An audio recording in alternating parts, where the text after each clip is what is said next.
Assalamualaikum warahmatullahi wabarakatuh. Kami dari kelompok F akan mempresentasikan chapter 3 tentang dokumentasi sistem teknik. Perkenalkan, saya sendiri, Anggita Rahma, akan menjelaskan perkenalan dari bab ini. Dokumentasi menjelaskan cara kerja sistem termasuk siapa, apa, kapan, di mana, mengapa, dan bagaimana entry data, pemrosesan data dan penyimpanan data, keluaran informasi, dan kontrol sistem. Cara populer untuk menyiapkan dokumentasi yang dapat dibaca manusia meliputi diagram, diagram alir, tabel, dan representasi grafis lainnya dari data dan informasi. Semua ini dilengkapi dengan deskripsi naratif sistem. Kemudian ada alat-alat dokumentasi yang dapat digunakan. Yang pertama, diagram proses bisnis atau DPD yang merupakan deskripsi grafis dari proses bisnis yang digunakan oleh suatu perusahaan. Yang kedua, flowchart, yaitu gambaran grafis dari suatu sistem. Ada beberapa jenis flowchart, termasuk A. Bagian alir dokumen yang menunjukkan aliran dokumen dan informasi antar departemen atau area tanggung jawab. B. Diagram alir sistem yang menunjukkan hubungan antara input, pemrosesan, dan keluaran dalam sistem informasi. Yang ketiga, diagram alir program yang menunjukkan urutan operasi logis yang dilakukan komputer bentuk saat menjalankan suatu program. Yang ketiga, diagram aliran data atau DFD, deskripsi grafis dari sumber data, aliran data, transformasi, dan sebagainya, proses informasi, penyimpanan data, dan tujuan data. Bisnis Process Diagram atau BPD adalah cara visual untuk menggambarkan berbagai langkah atau aktivitas dalam suatu proses bisnis. Contohnya seperti lingkaran yang berarti mulai, lingkaran dengan garis tebal yang berarti akhir, persegi panjang dengan garis melengkung artinya aktivitas di sebuah proses, bola ketupat artinya keputusan, tanda panah artinya mengalir, dan tanda panah dengan garis putus-putus artinya informasi anotasi. Kemudian ada pengidentifikasian yang menggolongkan 5 aktivitas pemrosesan data utama. Yang pertama, memperbarui file induk karyawan atau penggajian. Yang kedua, penanganan kompensasi karyawan. Yang ketiga, menghasilkan laporan manajemen. Yang keempat, membayar pajak. Kelima, memposting entry ke buku besar. Flowchart atau bagan alir.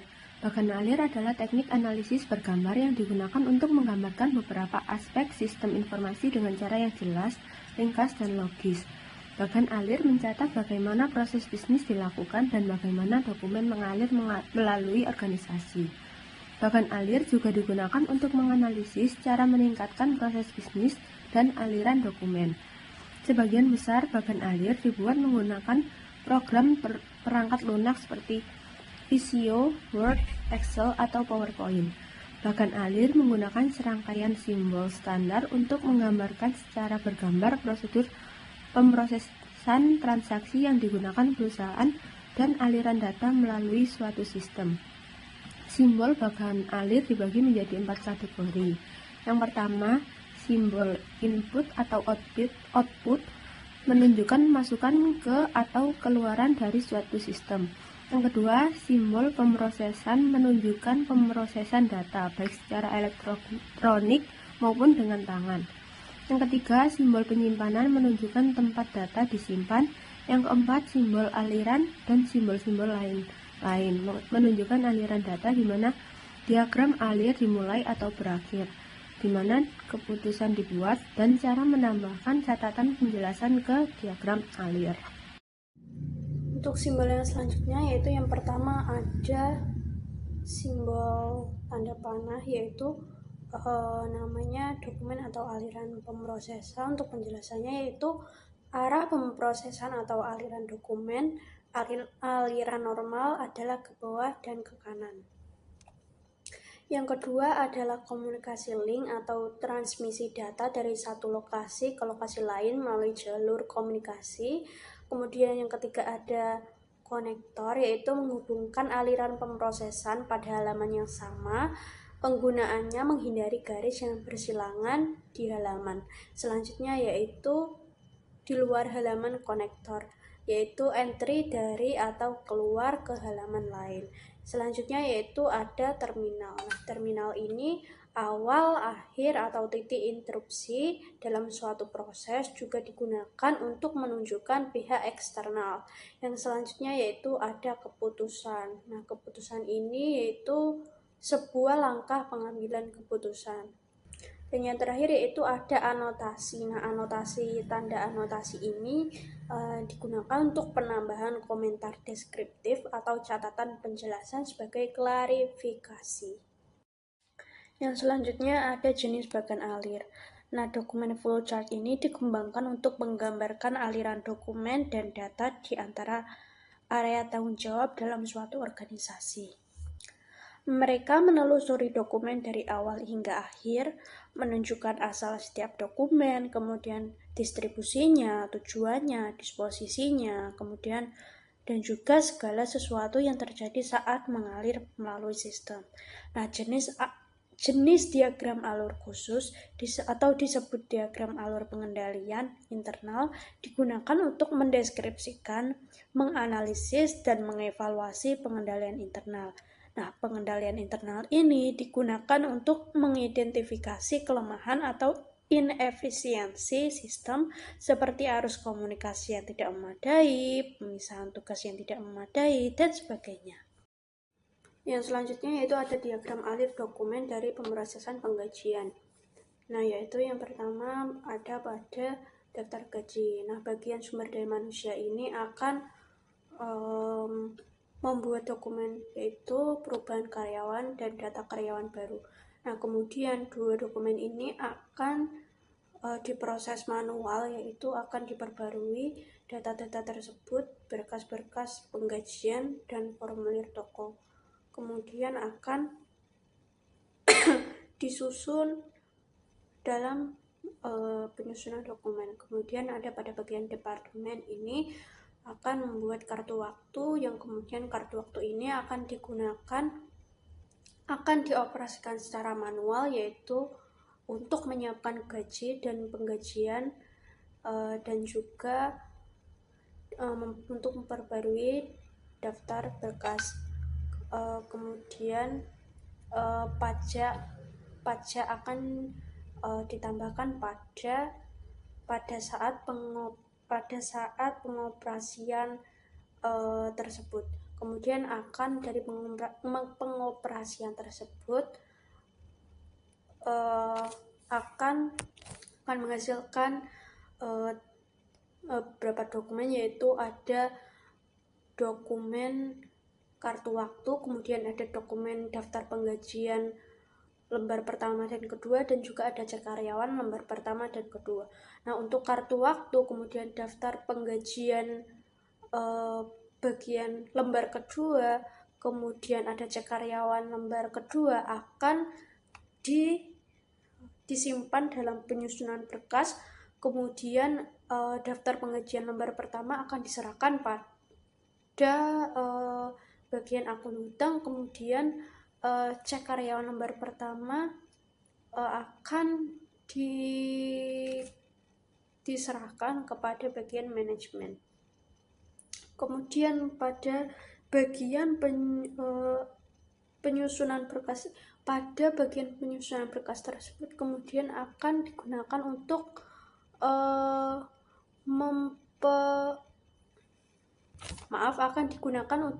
mempersiapkan laporan pajak. Kemudian akan menghasilkan dua dokumen, yaitu dokumen laporan pajak lembar pertama dan lembar kedua. Kemudian dokumen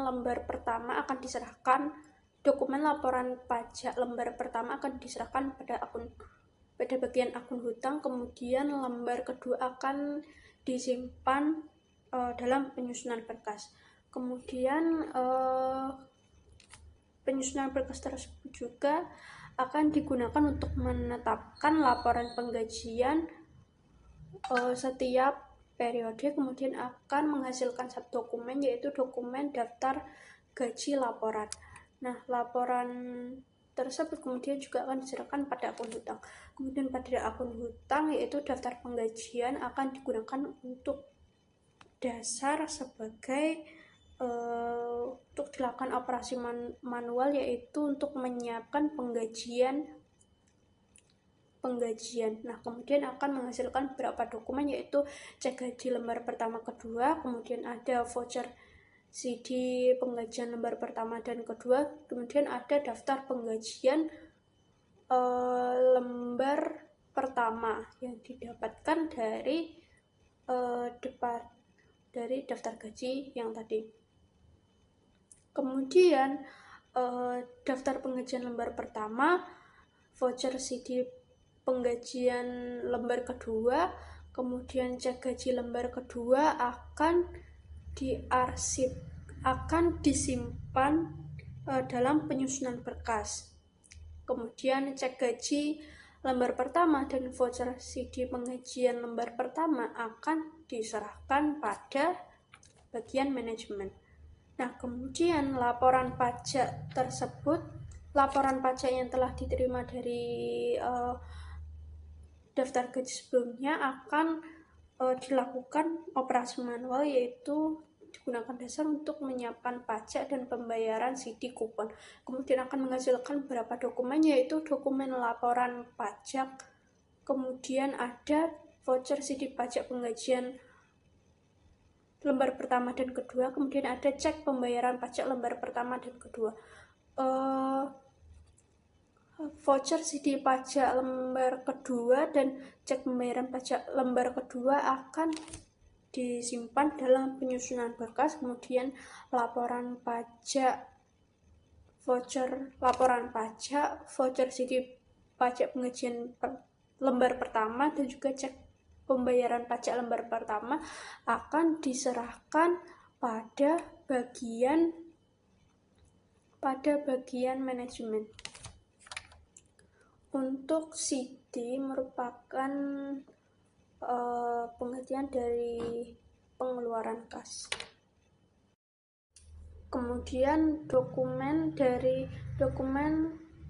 voucher CD pajak penggajian lembar pertama, kemudian laporan pajak lembar pertama dan juga pembayaran pajak lembar pertama, kemudian ada voucher CD penggajian lembar pertama, cek gaji lembar pertama, kemudian ada laporan penggajian lembar pertama, kemudian ada cek karyawan lembar pertama, akan digabungkan, kemudian akan dilakukan operasi manual, yaitu menyetujui dan tanda tangan cek, kemudian akan menghasilkan beberapa dokumen, yaitu voucher CD atau pengeluaran kas pajak penggajian, cek lembar pertama, cek pembayaran pajak lembar pertama, laporan pajak lembar pertama,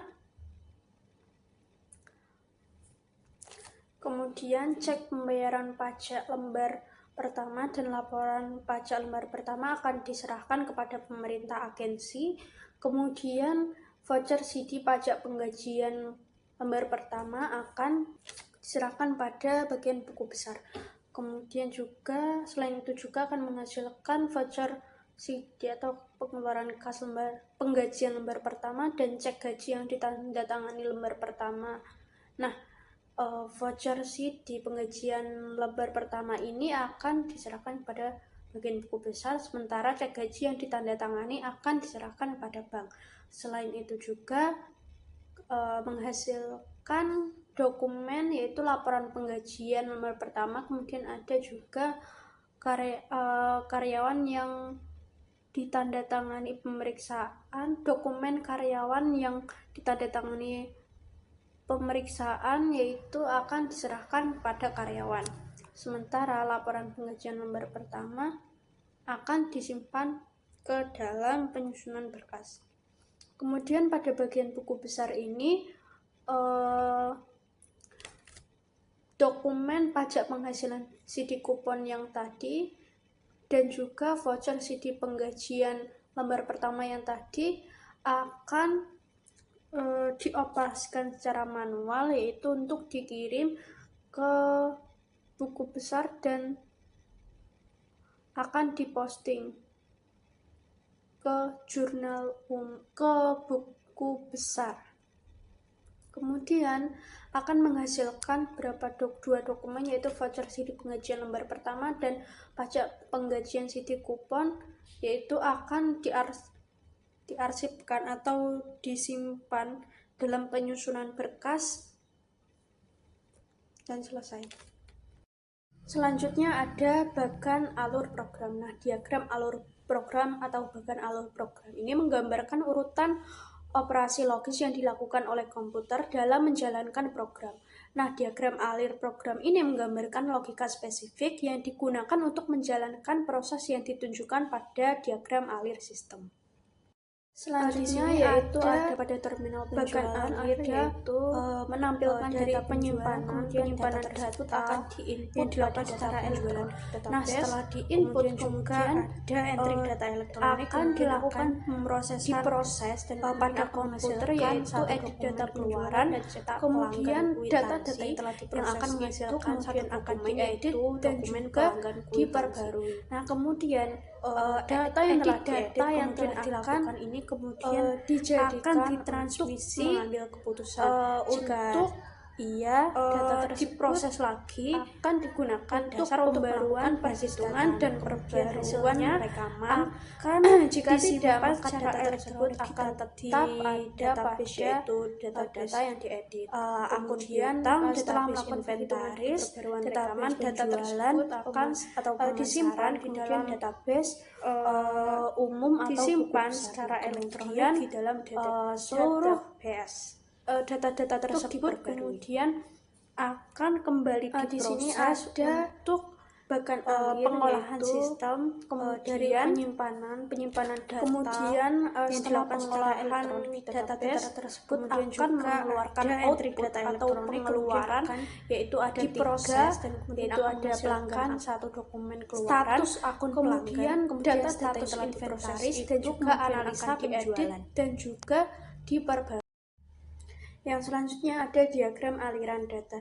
Nah, diagram aliran data atau GFD ini menggambarkan secara grafis aliran data dalam suatu organisasi. Ia menggunakan 4 simbol pertama yang ditunjukkan pada gambar di samping untuk mewakili 4 elemen dasar, yaitu sumber dan tujuan data, aliran data, proses transformasi, dan juga penyimpanan data. Simbol yang pertama yaitu sumber dan tujuan data. Untuk penjelasannya yaitu orang dan organisasi yang mengirim data ke dan menerima data dari sistem direpresentasikan dengan kotak persegi. Tujuan data juga disebut sebagai tempat penyimpanan data. Kemudian ada aliran data. Aliran data yang masuk atau keluar dari suatu proses digambarkan dengan garis lengkung atau lurus dengan panah. Yang kemudian yang ketiga ada proses transformasi. Nah, proses transformasi ini yaitu proses yang mengubah data dari input menjadi output direpresentasikan dengan lingkaran. Lingkaran sering disebut gelembung. Selanjutnya yang keempat yaitu ada penyimpanan data. Penyimpanan data diwakili oleh 2 garis horizontal. Dan yang terakhir yaitu ada pengendalian internal. Nah, pengendalian internal ini diberi nomor dan dijelaskan dalam tabel yang terlampir di samping.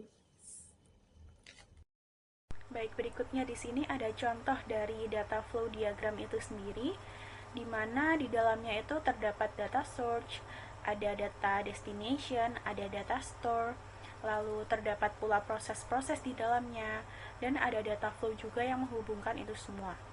Nah, dapat terlihat juga pada gambar tersebut bahwa data source itu tidak akan bisa langsung menuju ke data destination. Jadi, dia pasti akan melalui proses-proses terlebih dahulu, di mana di antara proses-proses itu juga akan terdapat data flow di dalamnya. Jadi dari data source lalu akan ada data flow menuju proses, lalu dari proses ke proses juga terdapat data flow, dari proses ke data destination juga akan ada data flow. Baik, berikutnya di sini ada contoh dari data flow diagram yang sudah diberikan label. Nah, di sini bisa kita lihat bahwa eternal entity-nya di sini ada customer sebagai data source, lalu ada credit manager sebagai data destination-nya, juga kemudian ada bank, lalu ada dua proses di dalamnya. Yang pertama ada proses payment, lalu ada proses receivable. Nah, bisa kita lihat dari proses tersebut bahwa DFD ini adalah DFD dari proses penerimaan pembayaran. Nah, pada kedua proses yang di tengah ini, jangan lupa untuk diberikan penomoran untuk mengetahui proses mana yang terjadi terlebih dahulu. Jadi, pada proses yang pertama itu diberi nomor 1.0 untuk proses payment, lalu kemudian proses yang berikutnya 2.0 untuk proses update receivable. Begitu pula jika ada proses-proses yang selanjutnya. Nah, selanjutnya di sini ada membagikan DFD. Jadi, DFD ini dibagi menjadi tingkat yang lebih rendah secara berurutan untuk memberikan jumlah detail yang terus meningkat.